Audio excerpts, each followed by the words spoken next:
right, it is 6:04, and welcome to our open committee of the whole meeting for Wednesday, May the 17th.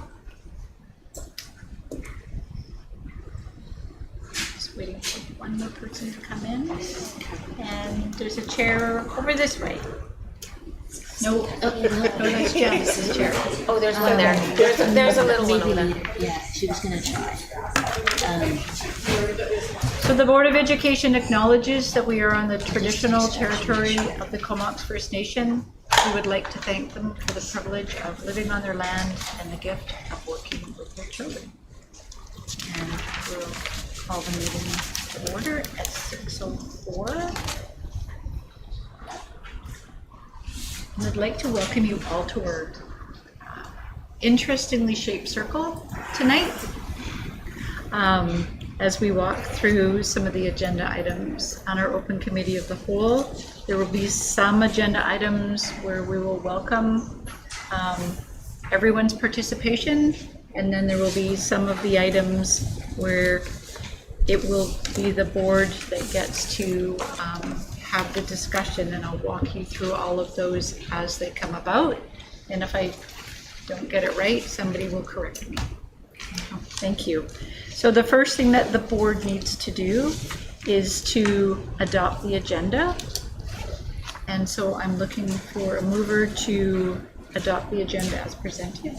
So I see Trustee Aldinger and seconded by Vice Chairperson Leslie.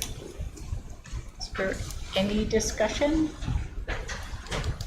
Seeing none, all those board members in favor of the adoption of the agenda, please show. Thank you. It's down, it's carried. All right, so the first thing that we should do, that might be really nice to do if everybody's okay with it, is actually to do introductions.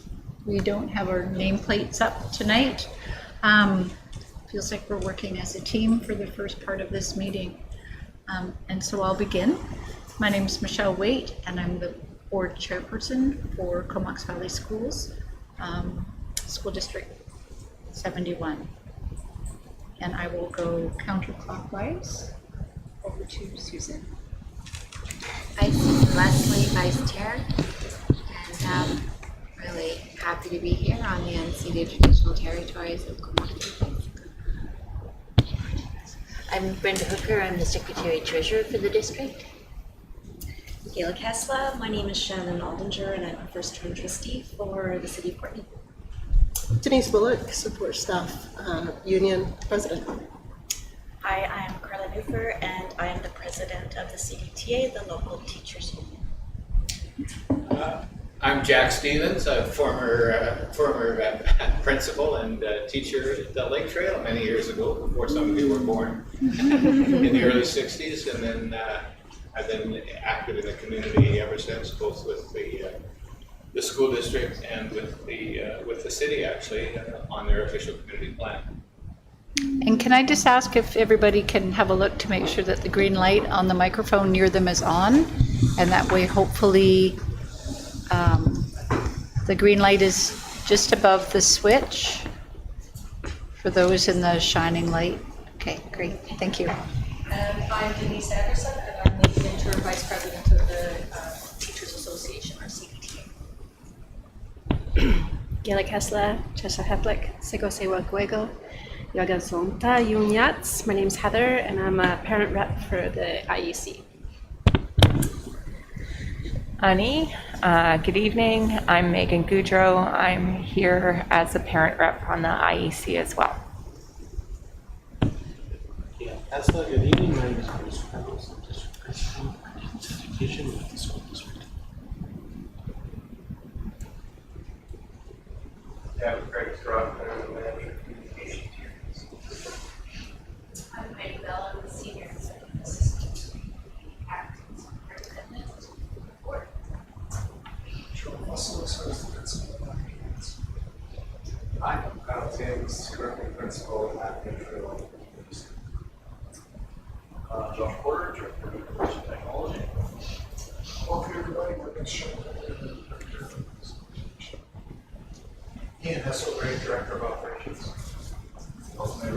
see so many people here this evening.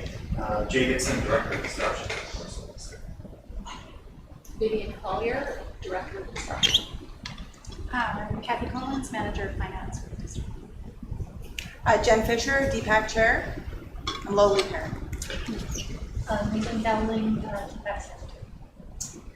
Good evening, Adela Kessler. I'm Chelsea McCallum, Trustee McCallum, and yeah, really stoked to see so many happy faces here working together. Thank you.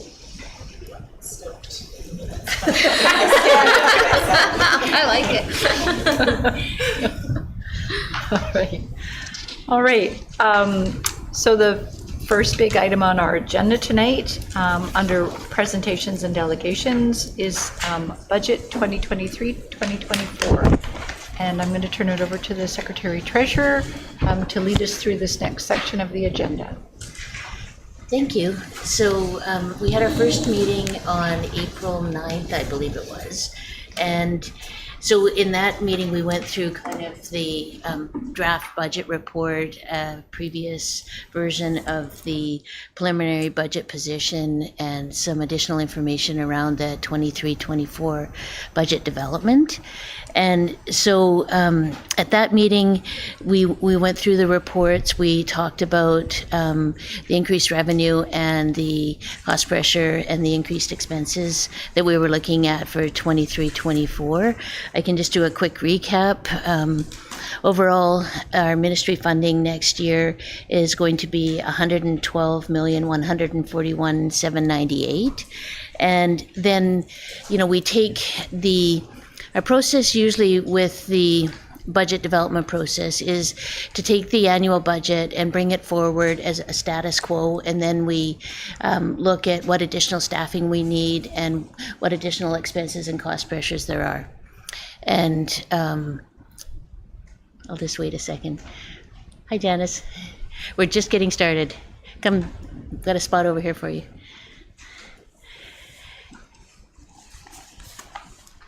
So we went through that initial budget presentation. We had the ministry announcement on March the 15th, and there wasn't a lot of time between the finance announcement and the first budget meeting. So I have an updated preliminary budget position document here, and as you can see, the numbers have changed a little bit.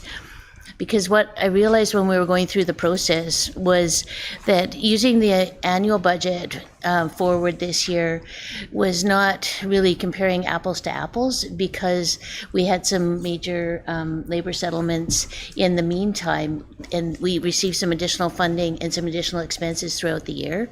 So the document you have before you is based on a comparison of the amended annual budget, which is more actual to what we're looking at now.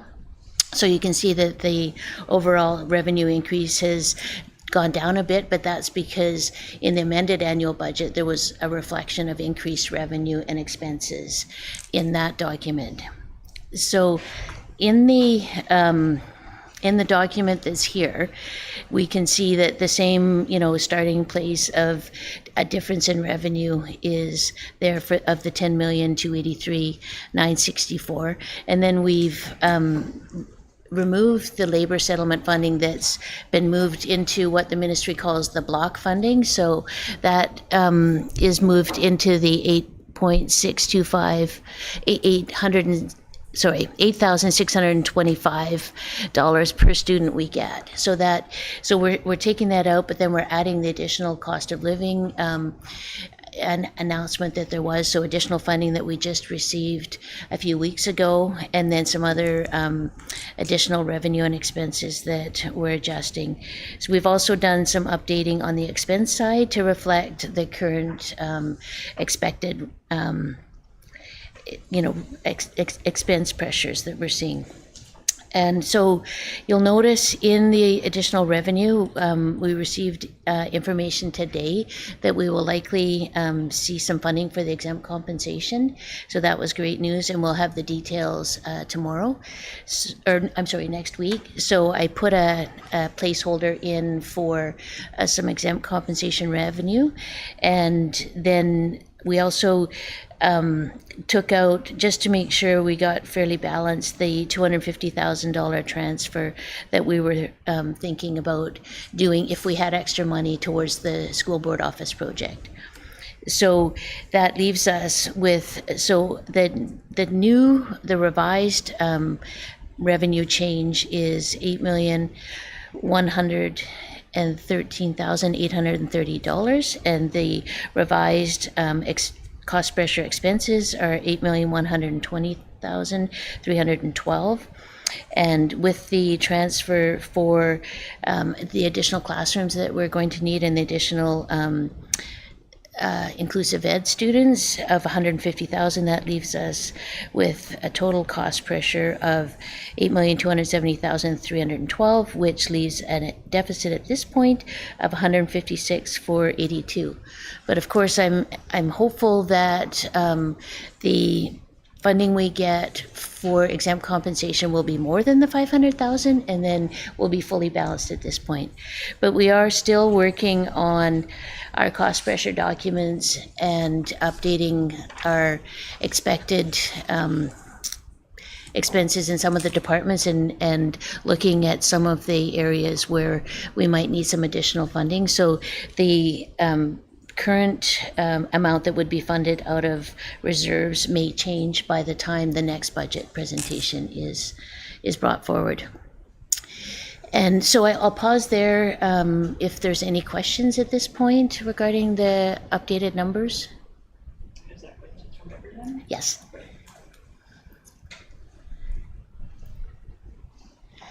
Okay, so then, and then the other thing I wanted to talk about that was attached in to the agenda was I took out the page from the operating grant manual regarding the supplement for unique student needs, the equity of opportunity supplement. I just wanted to correct a misstatement that I made at the last meeting where, you know, the ministry terminology can sometimes get confusing, and the unique student needs, I thought the question was around the unique student needs we get for rural and remote communities, but actually the person was asking about the equity of opportunity supplement, which is $458,272 that comes with the ministry funding. So I just wanted to apologize for making a misstatement and correct the misinformation I provided last time around that. So, and so that's just a brief update of where the budget is. But tonight was more about hearing from the partner groups and stakeholders and rights holders of, you know, input into the budget. And so I'd like to turn it over to the chair for. So we know we have some of our partner groups here, and maybe I'll ask if the representatives from the IEC have any top 3 items that they brought to us tonight for consideration. We'd be happy to listen to them now. I know that the light is blinding. Sorry. I don't know if it's easier if you stand, or if there are spots here. We know that it will shift, but I don't think it will shift to there. You're in the spotlight right now. This one can't be in the light.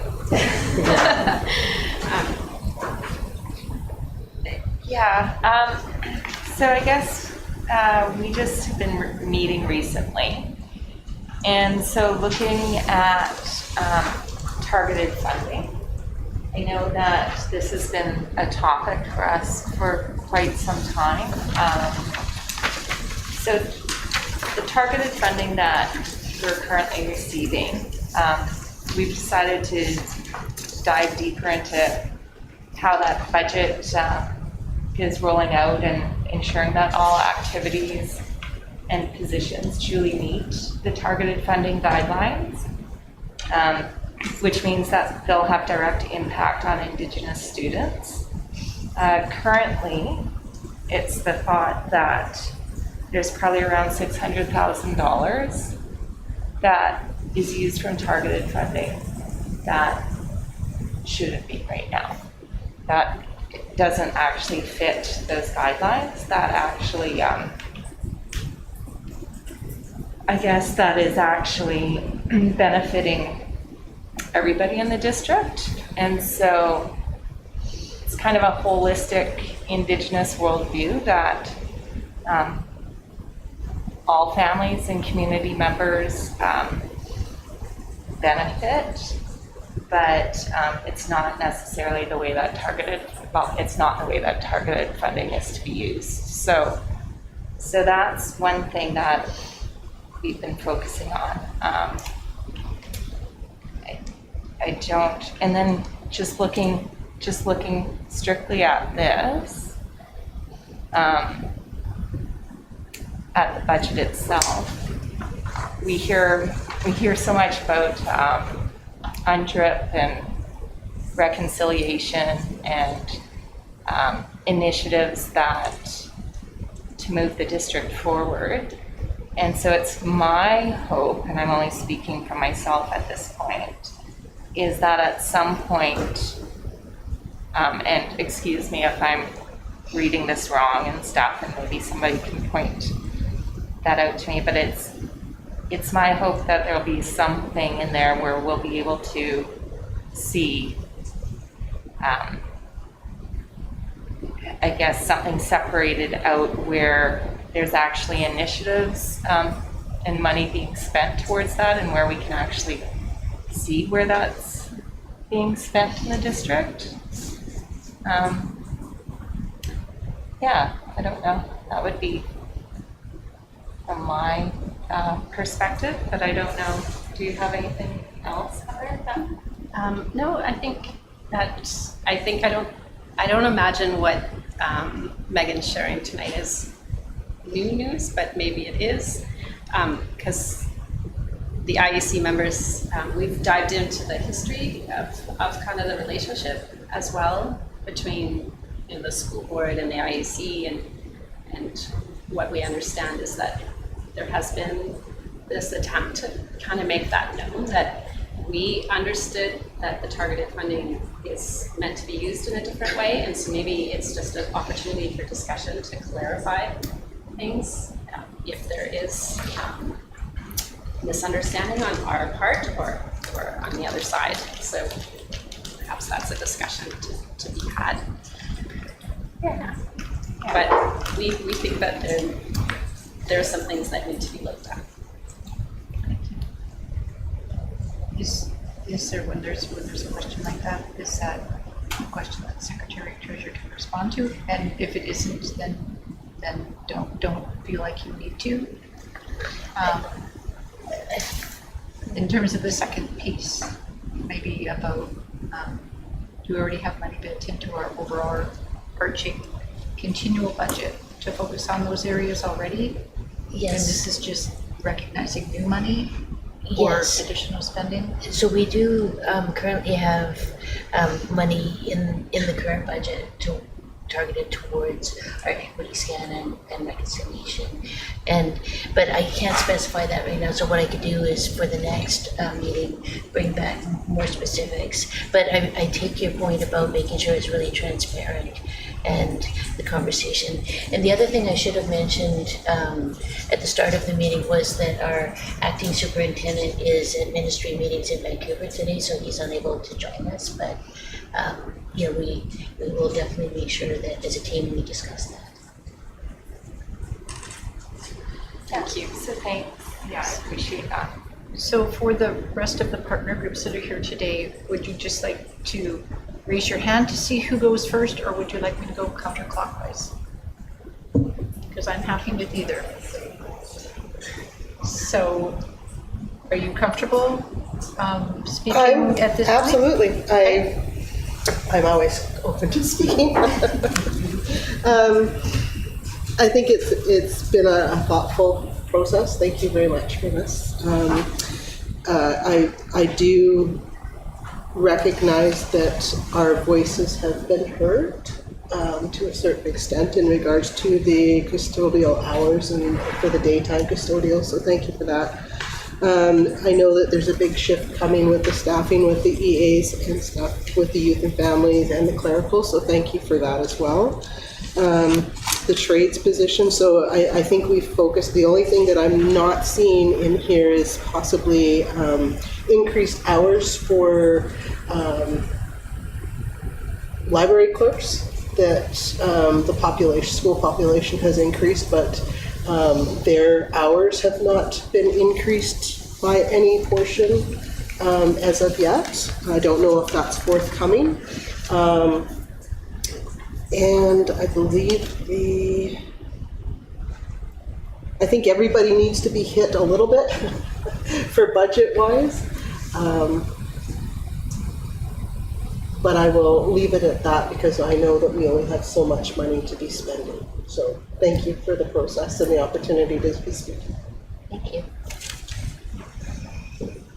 Well, I'm a shy speaker, and I thought Denise was going to do it, but she handed it to me at the very last minute. So, hey, it's nice to As see long you. as you like pull the microphone to you so Okay. that it, Can you help me with that? Thank you. Is that better? Yeah, thank you. It's really nice to be here and to see all these people. It's very exciting. This is a new experience for me. So it feels powerful and important. So I won't waste my time. We came up a while ago with 3 asks because we had, this is so exciting to have 3 asks of 3 things that we thought weren't too expensive but were really important for supporting teachers, supporting students, because we're about the teachers doing a good job to support the students. So we had 3 asks, and very recently all 3 asks were acknowledged, and a little bit of support for all of our 3 asks were recently acknowledged, which I'm still going to talk about them because they're important and we'd like to move forward and we'd like them just to be there all the time. So the 3 asks that we have, and there's no money involved now, the 3 asks we have is to continue with the mentorship program. The mentorship program started quite a few years ago. Jackie Anderson did it, and then it switched over to a huge BCTF grant that came to the district, $170,000, and we ran it through the CDTA through that grant, and the money has run out, and so it was an ask to continue with the mentorship program because it reaches lots and lots of teachers and supports them in building capacity, and that's happening next year, so we're super excited about that. Our next ask was related to changing classrooms and changing needs through something called complex classrooms, and we had another BCTF grant that we worked with teachers in building skills around complex classrooms and student needs, and we wanted to ask to continue that work because our grant has run out, and we've had some recent support, and we're really excited to say that supporting the students and the teachers is going to continue on in a little bit. So the specific ask is related to the new position of the Inclusive Ed Vice Principal, and for some money to be found for resources for that position in the way of behavioral support teachers. And our third ask, which is always a big ask because it's quite a huge area of teaching in this district, is the Navigate NIDES program, and that's a unique online blended learning distance program. It's so unique that it lacks collective agreement language at this point. So there's a lot of back and forth conversations about workload and class size and composition and supports for the teachers. There was a position that was cut, which was the, it's like a CST, a curriculum support teacher. I don't quite know what it was called. And there's no teacher librarian for this very large school. So there's no non-enrolling real support for these teachers. And as we know, non-enrolling support is key to teachers being able to support students. So our ask is a consideration for more support for Navigate NIDES for workload issues and for non-enrolling teacher positions. Thank you. No, she did a great job. I think we should. We're doing the partner groups first. Pardon? We're doing the partner groups first. Oh, sorry. And so,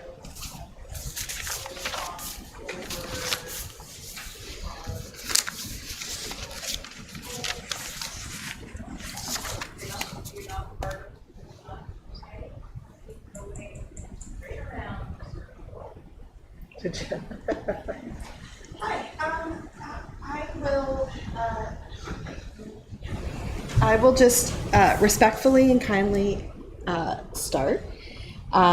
Megan will tell us our asks, but I left last meeting under the impression, and you can correct me if I'm wrong, I have asked other people, that I'm not correct, but that's okay.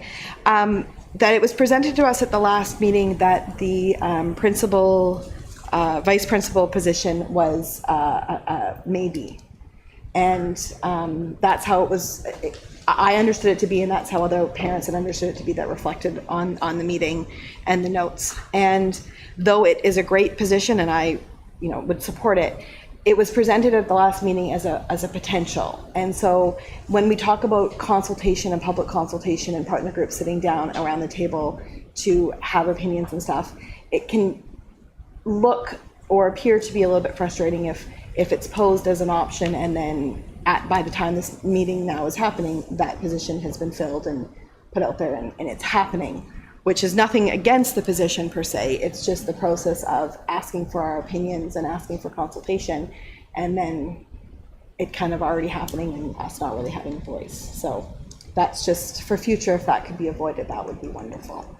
And if it wasn't the intention, that's okay. That's just how we walked away taking it. So respectfully.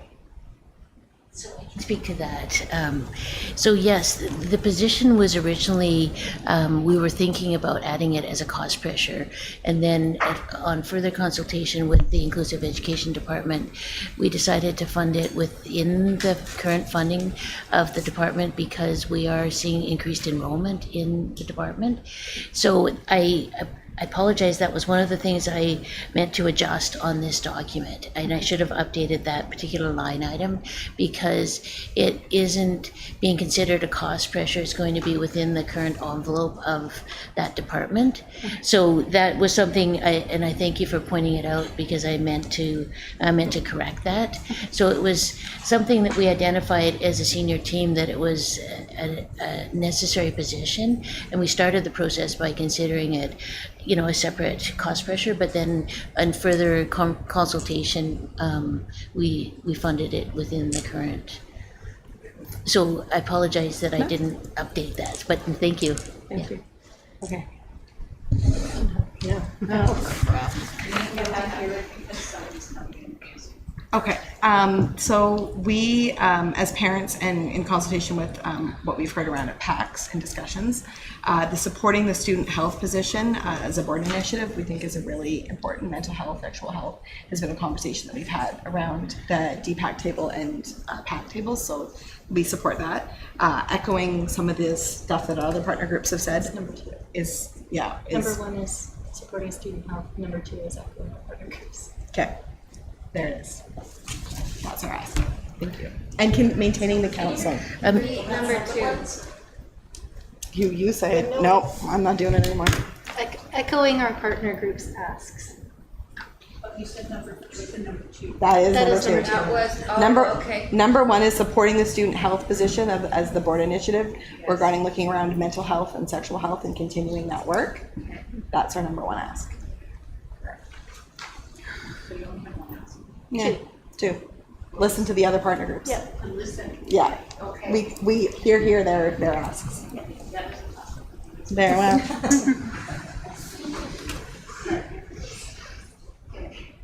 All right. So now I'm going to ask the treasurer what happens next. Well, I think. Like this. Do we open it up to the entire floor, including the trustees and everybody who's in attendance? Sure, yeah. Okay, so Jack, you had your hand raised. Yeah, I would encourage the board to take a look at the budget with respect to the support for community education. There already is a policy on community education, and I haven't got it with me, but it encourages the development of community education in community schools in the district, of which there are now 5 designated community schools. The key position in there, of course, is the community school coordinator in terms of the on-site work of the community school in cooperation with others, but that's the main role. That role needs to be properly supported financially, I think, and I think initially when they got underway, they were using a lot of links money, and it came down, and I think it skewed the work that the way beyond food and so on to things that the ministry was particularly interested in. But the community school coordinator position is intended to support and be responsible through, not just to the principal, but to the board for the policy which is the encouragement and work with the community. And if we think of it generally, it could just as easily be a neighborhood house. In other words, that part of the day is the required program in the school. But for all the other hours in the year, it's really a community-driven concept, and I think that the board would be well advised to sit down with the council, because they're just now working on the implementation strategy for their OCP. And I've been working a lot on the OCP with Nancy Goddard and the other council people, and they're very much interested in local area planning, encouraging people to be engaged, and of course the local area would almost always be dominated by a school in that location. And some schools are better located than others. A good example is Hornby. The school burned down, they built a new school, and they built a school to accommodate the whole community. So it in effect operates as a community center. So I think more work has to be done. I worked a lot with Dean Lindquist and the previous superintendent and on the policy. I developed the first policy for the North Vancouver School District when I completed my master's degree in community education, and I came back from Michigan. The board asked me to pilot a community school. I didn't go shopping around at all. They came to me and asked me to pilot, and it was the first one in Canada, actually. And it grew from there, and of course there's five here now. But the important thing is for the board and everybody to understand what the intent is of the policy. And the policy is really quite clear that the board encourages the development of community schools, and it went a little further than I was. I was a bit nervous about putting the word community development in there because that sometimes spooks people. But that's in your policy. That's on the first line of the policy. Is community development. We don't have resource people in the Comox Valley that have training and background in doing community development, community organization work, and we do need that. And so I met up at North Island College with two of the city councilors, Doug Hillian and Wendy Moran, the other day. A couple of staffers said, well, at least let's get a diploma program going at North Island College where we could get people with some skill set. It wouldn't be the full-blown one, but we would get a pool of people who have some real knowledge of how to go about grassroots community organizing, and we really don't have that right now. So the coordinators can do some of that, but the partnership I think that really needs to be strengthened is with the city, who's committed through the OCP to do more local area planning, and I think that's a natural. I also think that the board somewhere down the track should assign some responsibility, and I know way back when I recommended maybe even your environmental coordinator change that role and split it between a community education coordinator, because there's got to be somebody here administratively that those coordinators respond to in a regular way, for advice and suggestion and support and so on. So I would just encourage you to meet with the council. I think you'd find them very receptive. I'm talking about the city council now. The CBRD is engaged as well, and it fits with a whole bunch of things in terms of Indigenous education and whatnot as well. So I think if you start that conversation with council, you'll find them very receptive, and that would be a good way to address the language that's already in your policy, which is community development. So I guess that's my suggestion. Thank you very much. Are there any trustees that have any comments or information that they'd like to raise at this time about the preliminary budget position?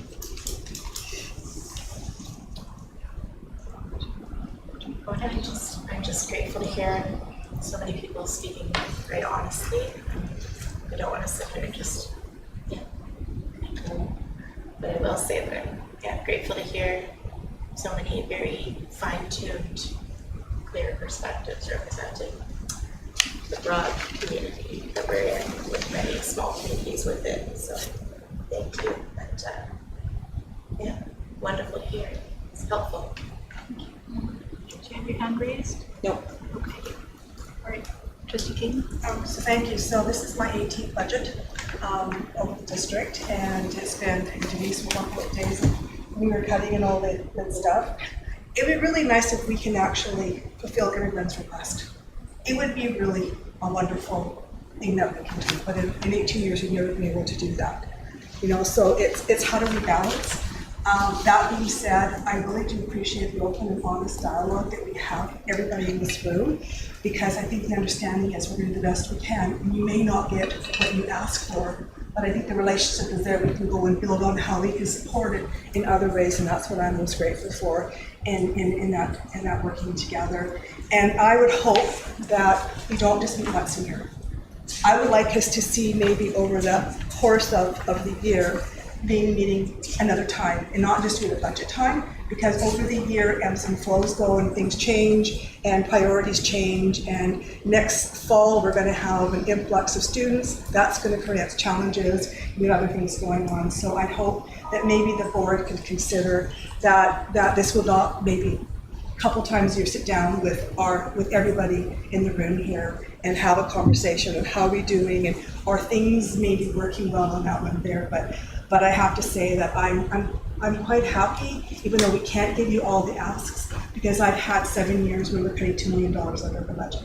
And Denise remembers those days, because they were really, really, really hard. And we talk about school districts, it's not things, it's people. These are students and teachers and staff. And we forget, it's not, we forget about that. It's that family and that compassion. So I just want to acknowledge everybody here in the room, and thank you all for coming and being open and honest. And I would like to encourage the board chair and our senior staff that maybe we can continue the dialogue, not just once a year, but other times. Thank you. Vice Chairperson Leslie, and then Secretary Treasurer. I just wanted to comment and say I got policy 21 and read it, so thank you. And I think in response to our partner groups here today, I want to contribute and say so many thank yous for coming and speaking today, and that I think I can speak for myself but not for the board, as I'm speaking just for me right now, and the board will discuss this and put together a voice with all of our voices within. But what I want to say is putting children in the center and children first is what we're here to do in a governance role in terms of the board. And so through that lens, I know for the work that I want to do here, that will be a lens that I'll look through. I just appreciate coming together in circle where people, we can speak as people from the heart and listen, and I think it creates connection, relationship, and a deeper understanding, so that when we have conversations, we can feel heard together as a community. Thank you. I just wanted to say that, the public board meetings are once a month, and partner groups are always welcome to come.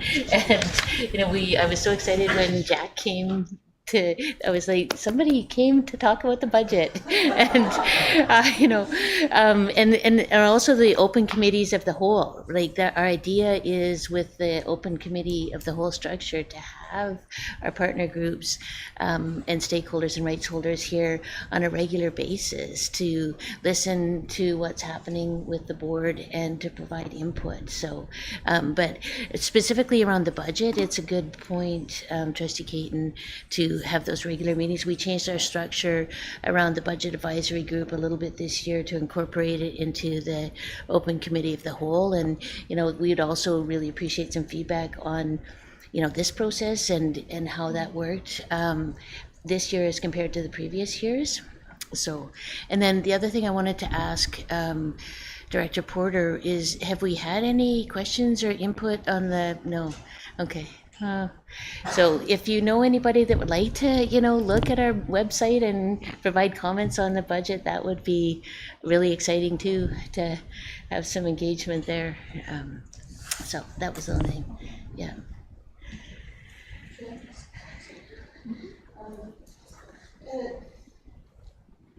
It's great to have this opportunity with everybody in the same room. I really appreciate that part of things, but and with the budget, it's not just a 1 or 2 meeting, it happens for the whole year. We've got platforms that are available to us, and we have direct lines to the people that make these decisions that is very, very beneficial when we can actually use those platforms. So it doesn't necessarily mean that we haven't had previous discussions. It's not just 2 meetings, it's a whole year of having a different platform and different meetings where we can be voicing those actions, I guess, that need to be taken. So thank you. One of the things that Trustee Caton started and you kind of summed up is the conversations happen all the time, and hearing 2 of you say 3 of the things that we wanted are already here. So that meant, it feels to me that it meant that somebody was listening to your asks. So I hope they were asks, or somebody's got really good another way of finding out information without asking, because it was really it was wonderful to hear that a lot of your asks had already been done in this preliminary budget document. Just wanted to share that. And sorry, there's one other comment I should make regarding your point, Jen, on the BP position. We're in the middle of spring staffing, as everyone knows, and delaying moving forward because I needed to delay the budget development process with just, you know, circumstances. That, you know, that's why we decided to move forward, because it would maybe have a domino effect on other appointments or positions. So, you know, it's been a little bit clunky this year, the process, but, you know, I appreciate everyone being along for that. Quick question, this is for you, Brenda, but and along the same lines of Jen's question and what you've just raised, but how will the fact that the District VP of Inclusive Education, that funding's coming from another source, how will that affect this bottom line of $156,000? So we actually received an email. I'll be providing an update for the board at the public board meeting, but they actually made a mistake and they miscounted our inclusive ed funding, and we're going to be receiving just under 300,000. And so that was when we received that news that we were getting some additional funding from the ministry for our February count. That was when we decided to move ahead with staffing the position. So it's money that's not included in our current amended budget or in what was presented here yet. It's old money that's now new. So we were, you know, 300,000 is a significant amount of money. So we were able to proceed with going with the posting. Does that mean that the cost increase is closer to zero than 156? Well, it may be. Like, so that money will be in the 22-23 fiscal. So if it'll probably transfer into surplus because we didn't have spending attached to that. So when we get to the end of the fiscal, I'll be providing the board an update of where we are in this current year. But it'll probably transfer into the reserve, which will then we can utilize for that. So yes, I guess in effect, it may wipe out this, projected. And that's what I was saying when, we're still receiving hopefully some funding. We're still determining our cost pressures. So the numbers are going to shift a bit before we present the final budget template to the board, which will be at the June 13th committee. We'll have the first draft of it, and then hopefully the board will pass it at the June board meeting. So, thank you. So was there any other feedback or comments on the first part of our presentation delegation section of our agenda tonight, which was the budget? If not, we will move to the next agenda item, which is the annual facility grant spending plan briefing note.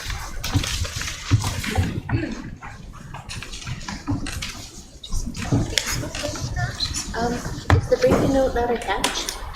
No. To the... It is in the electronic version that we received. It's there. And I apologize.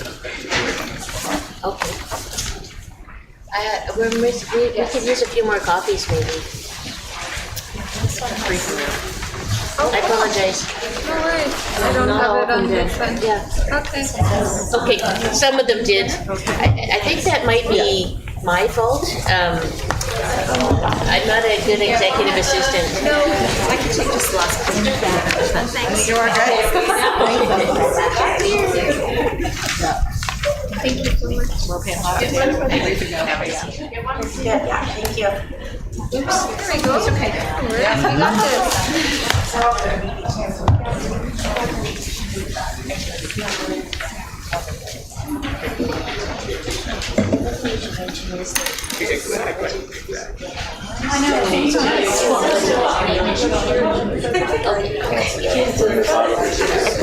this needs to be open. Did you want to? Okay. Okay, so we're back. We've got all our pages, we hope. Sorry, just one more comment on the budget before we wrap that up. We haven't finalized our budget yet, so if there's any additional comments, or somebody wants to go online and send us something, that would be great. So we still have a few weeks for input and before we start finalizing everything. So. And annual facility grant spending plan. Who are you directing So that to? that is Secretary Treasurer? Director Hasselgrave. Thank you. Okay, Chairperson White, thank you. You may or may not have a copy, but this is a fairly standard briefing note that comes out at this time of year. Annual facility grant is intended to preserve and maintain the buildings of the school district. It's targeted funding like many other sources of targeted funding. And there's an allocation process that I work through that is around accessing stored data, meeting with staff, talking to principals, and really looking at my preventative maintenance plan. And there's a number of elements in here that are quite standard each year. We do some roofing, we tackle some bathrooms, we put in some flooring, we do some mechanical systems, all wonderful things for me, make me very excited that we get to do this work.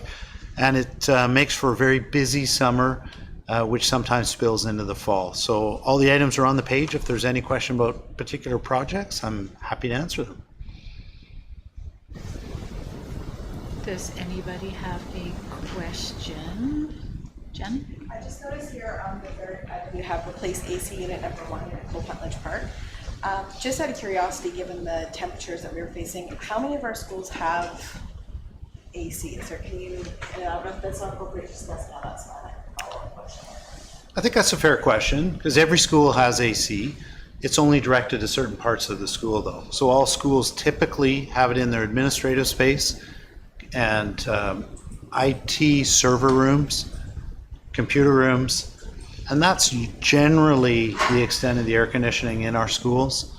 It's never been something that has gone into it. As we deal with the changing climate, we'll deal with, other factors in the schools. Some of the programs that we've undertaken in the last 5 years, all of our 2-story buildings that have southeast exposures now have tint on the window. There's many challenges around sudden changes in temperature, and this week is an excellent example. We probably jumped 10 degrees, over the course of a weekend, and it's not only shocking to those of us that live in this temperate climate, it's tough in schools. But as you'd find, there's very, very few schools in British Columbia that have full air conditioning, if any. There's never enough money for AFG, and many groups connected to the school district system are advocating for more money. But there's a priority methodology that you have to go through to make your decisions, including safety and accessibility. Could you share that, like a broad overview of that with the room tonight? Sure. So that's an excellent point, because you'll note in there as well that the AFG funding envelope increased this year to approximately $2.1 million. I would say that I'm not at the spending power that we had 5 years ago, even because of cost escalation. It is significant in the construction industry. It's not uncommon for material to be 30, 50, or 100% more expensive than it was. And we also deal with incredibly lengthy lead times. 1 year for main service for a school, like a 1,000 amp service for a school, will take you a year to order, because I know we have a project we have to get done. But in terms of process, number one is we need to preserve and maintain the integrity of the school. So that's a building envelope question. Accessibility, safety, meeting educational needs, and then hitting up what are priorities of administration and staff through that administration. And really, I have a prioritized maintenance plan that's been developed over many years that is intended to tackle the biggest issues we have. But I think Chairperson Waite's comment is very valid in that we never have enough money to actually get to all the things we need to get to in a year. It's a good rule of thumb that you need anywhere between 2 and 5% of your building value per year to maintain it. We have well over $125 million in building value in this school district. So when we do the simple math, we're if you were up to date, you can get onto the lower end of those dollars. But we, as a province, have been lagging in deferred maintenance for many, many years. So we could easily use $5 or $6 million a year and allocate those funds wonderfully to do all sorts of great things in schools. But it is what it is. And so we make do, and I think we make good choices that are based on our highest need. So, but some tough ones, because we get really great requests that we can't action, because we simply don't have the dollars to do them, but we try to accommodate them in future years. Trustee Caton and then Jack. 2 weeks where I just wanted to echo what just said about the monies. I was on the BCSD Capital Working Group talking about this annual facilities grant, and there was a number of years, if you recall, Director Hasselgrave, that money was actually frozen. We didn't get any money. So we've been in catch-up ever since. And so I think something our organizations were doing every year, we advocate for more money. So it's something that we're aware of. Just wanted to make people know that as a district and as an organization, we've been going to the ministry and advocating to do the catch-up. My question is, because this we have on here, is the environmental remediation and improvements at GP Banning and Valley View. Can you explain what that is and what's being done around it? Because that one I wasn't quite sure what you mean by that. Sure, certainly. We have every year out of annual facility grant allocate approximately $25,000 to environmental remediation. It goes back to the district-wide environmental survey we had done over the course of about 15 months that happened 2 or 3 years ago, which created an inventory and environmental mapping for every school. Also enclosed within that was some suggested projects. So for the last 3 years, we've been taking on the highest priority projects. We did a significant amount of work at Morrison Creek, doing in cooperation with the stream keepers and Department of Fisheries and Oceans, doing some protection there. At Vanier, we've been doing invasives removal, protection of the headwaters of Solom Creek, and there's also some issues around works that were done to create the maintenance yard 55 years ago without the proper drainage that we're addressing slowly over time, something we call the SCAR. And so we're getting that fixed. So we put some dollars toward that every year. We did a really great project at Puntledge last year where there was about 700 plants that went in and a bunch of split rail fence around trees to protect the trampled forest. We're going to do some similar work at Valley View. There's a play area in the trees there that is just wonderful, but the trees are going to die and nothing will grow in their place. So we're protecting those trees. We're also planting trees on the southern exposures of our schools. We did a half dozen at Valley View actually last week. We're doing some at Isfeld this week, and we've been attempting to use some of the nature advantages for our management of climate change as well. And the work at Valley View is really focused on the trampled forest that we have. That's a main play area, and that's behind the modulars, and that really nice little patch of forest that connects through to Isfeld. So it's just, again, we go from the report, and we have probably a 25-year list of work that's all nicely laid out that helps us with some of the sins of the past on our school properties. I was just wondering, is there any long-range plan for charging stations, EV charging stations at especially the high schools? I mean, when you count the number of cars out there every day, I mean, and more people going electric, both with bikes and cars, and also whether where possible, and even on a pilot basis, some solar panels. Yeah, so I'll answer question 2 first. So we're really head first into the solar panels or photovoltaic arrays.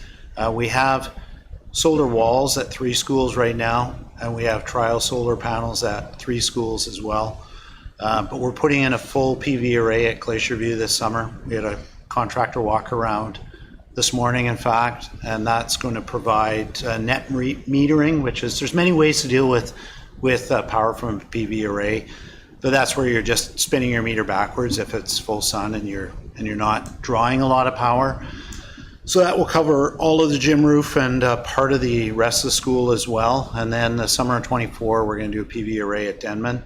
And then we'll just keep rolling it out as we go, and coupled with that is typically a controls upgrade and LED lighting throughout the school. And the first question around charging stations, so there's 2 parts to that. Really, we're focused in first on our fleet decarbonization plan, and I'm working with an engineering firm and have received grants from Clean BC and BC Hydro to support that. Our biggest consumers from a district perspective are our maintenance fleet, because we have medium, heavy, and light duty vehicles. We need to deal with that first. We're getting our first electric trades van this summer, purchased through Ford through a provincial program. And we're also, through that, getting smaller vehicles, which require some cultural shift. And the decarbonization plan will lay out a 15-year plan for us to fully transition. In terms of charging stations at buildings, it's now building code that if you put in a new building or modify one substantially, it really depends on the percentage, you have to put one in. I have mixed feelings about it because, again, as we talk about precious dollars for education, do we, in a school district where the majority of staff and students live within either 2 kilometers or 8 kilometers, do we invest in charging infrastructure and pay the hydro for somebody who, if they have an electric vehicle, can surely make it 2 to 8 kilometers? I understand in a big city, because in Vancouver, you might be coming from Chilliwack to commute in, but here, our commutes are very short. And so I think in many respects, we're into subsidizing. As we start to electrify our fleet and we transition to broadly electric fleets, for community, as will happen by legislation, then I think we get there. But right now we're really sort of mining those dollars and putting them to things. $2,000 buys me a lot of LED lights, right? That's a net gain to the district in terms of savings. So, but it's a great question because it's front and center. I get asked it a lot. Yeah. Thank you. Are there any more questions or? I just have a question about Nalatsi and whether they have an AC there. Well, it's a mixed bag there, like it is in most. And in the we've done some work inside the modular there to improve the ventilation. And in the main building, they only again have it in select locations. But I'd have to peer into that to have a better check.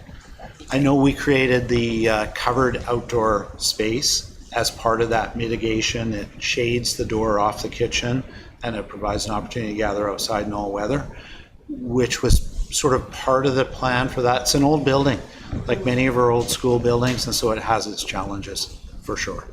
Yeah. Can I add to that? I'd just like to add to that just because I heard you're planting southern exposure trees in some area, and I know that school is basically just straight in the pavement, right? There's a little bit of grass, but as far as trees and stuff go, so yeah. It's your classic moat school. It has the concrete or asphalt moat around it, so it's very challenging for us to do the southern shade there. Honestly, where we focus at Courtneyelle in the last while has been the Friendship Forest, and we just did a really neat indigenous planting over spring break, and we're creating some meadow there that has a lot of native species in it. And then we also transitioning to doing a full perimeter of Courtney Elementary. That's in our plan as well, and we're just beginning the first plantings for that. It's a site that was noted when we did our assessment that there's lots missing, and so that's why we've put some energy into it. But we're just we're kind of splattering them around to our spots that are the most challenging for sure. Yeah. Are there any more annual facility grant-ish questions? Go ahead, Jen. Thanks. I see that at the end of the briefing note there's a recommendation, so I'm anticipating that this will be brought to us at the next board meeting. Would it be possible, without creating lots of work, to just get just rough figures about what, as we move forward and learn more about what cost of things are in the district? And again, not looking for dollars, like cents, but just, is this the $200,000 roof repair, or is that, sure, does that look like 30,000? Because the figure of 2.1 million is very big. It's big. Yeah. That's really easy for me to do because that information, this I have to upload onto the Ministry Capital Asset Planning System, and it's been done and submitted, and we have to put in costing for all of them. These are not all the projects. There's a bit of grouping here, so I can easily put rough figures to those for the next round if you want, or I can just send something out to the team. I just find as I'm learning that kind of extra information is really helpful. Thanks. And sorry, and just to clarify around the annual facility grant process, I should have perhaps led with that. This is an information item for the board, so it's not a decision point for the board because it doesn't require a bylaw. And this is much like, I was going to say much like the budget, but it's different than the budget. It's a plan. So as flooding happens at Huban or some other item pops up, the plan shifts, and sometimes the AFG dollars get diverted. So this is our initial plan of what we hope to spend the money on, but sometimes that shifts throughout the year depending on emergent issues that come up. So we do a final submission in the following year of what we actually spent the money on, but we can provide the dollars attached to the current plan. It's just much like the budget, it'll shift a bit, so. Denise? I was gonna go up on two things. One would be the question about when we're talking about the LASI and we're looking at expansion and we're looking at portables would be another part. Some portables with air conditioning, some don't, and making future purchases.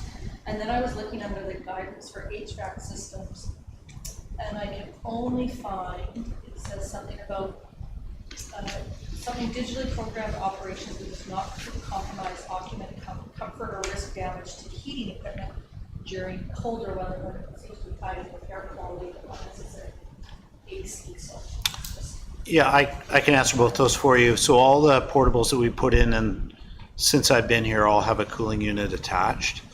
The older portables, we have some gems, do not have cooling.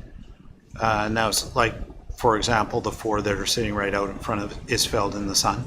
And we have some trees being planted there on Friday, but that's a long-term solution. So we'll be looking at those. So we are doing those with a cooling unit now, and have been for the past few years. And in terms of the HVAC guidance, yes, typically indoor air quality is a driver, and we do that by monitoring CO2 levels. And each classroom in the district either has a unit ventilator or some similar system whereby when you hit a certain CO2 level, it pops open venting or puts in fresh air. And so that's the driver, but that also typically helps us with cooling because you're introducing fresh air into a space. If you're pulling it in directly from a heated outside, it's challenging as well. So it's always a balance. We really encourage folks to follow the good practices you'd have in your homes. Blinds down in the morning, get the breeze through as best you can. Even though it's no fun having the blinds down often in a classroom because it really closes it off, but those are the good things to do. And we sent some direction out district-wide in the last couple of days. All right, seeing no further questions. To find my agenda. Was there? If there was, then we're still on. Maybe I didn't hear that properly. Were you saying that in the situations where the portables don't have AC, that the good practice would be to pull down the blinds? And did I hear that correctly? Well, honestly, it depends. If you're on the sunny side of the building, what we have come across many times is the sun is out intensely coming in the windows. There's blinds available and the blinds aren't down, because just like at home, it does help. We've tinted the windows where we can. They all have functioning blinds, and we do want to practice that. And I appreciate it's not perfect. 100%, we understand that. We have 54 portables in the district. Many of them do not have AC. We deal with it I usually work with the principals at those times. We've brought in fans, opened windows. We do what we can, but again, it's a money question for us, is that we do not have funding available to fix all these issues, right? So there's some simple things that can help. Does it resolve it all? Absolutely not. Yeah. So I think, from my perspective, it would be great. I see that you've done priorities, right? You're prioritizing, and you have 3-year plans for some things moving through. And with weather conditions and stuff, it would be nice to see a priority plan laid out maybe for those sort of things, like AC or cooling ways for places to actually have cooling systems, whether it's the portables or whatever, and sort of going, okay, these are the places that don't have them. Do we have a plan or a process in place, and going through the years, right? That, just from my perspective, it would be nice to be able to see something like that. Absolutely. Thank you for the feedback. All right, just going to go look one more time really slowly to make sure I didn't miss anyone. I wanted to talk about a no facility grant and wish list. Seeing none, Maybe? Okay, I went by you guys once. Last word. It's a question. Is it a question? Go ahead. Is it about the AFG? Yes. Wonderful. Do emergency planning supplies fall under the IFG? No, they don't. Those are not, we can only purchase in 8 categories, and it doesn't fall within them. No. Great. I don't know. Brian.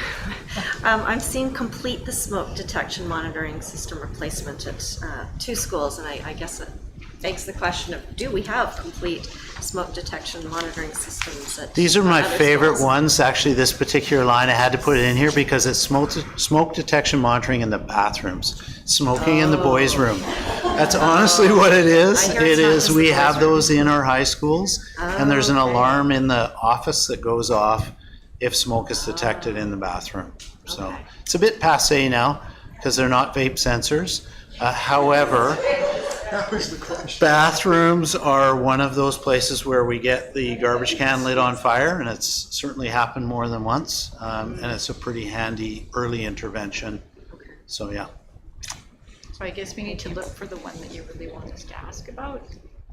Yeah, Next there's always time. one hidden in there every year that we really want you to ask about. Yeah. Does that answer your question? Yes. Yeah. Okay. Okay, seeing no further questions or comments, I'm looking for a motion to adjourn from one of the trustees. Okay. A seconder? All those in favor of adjournment? It's adjourned. Thank you.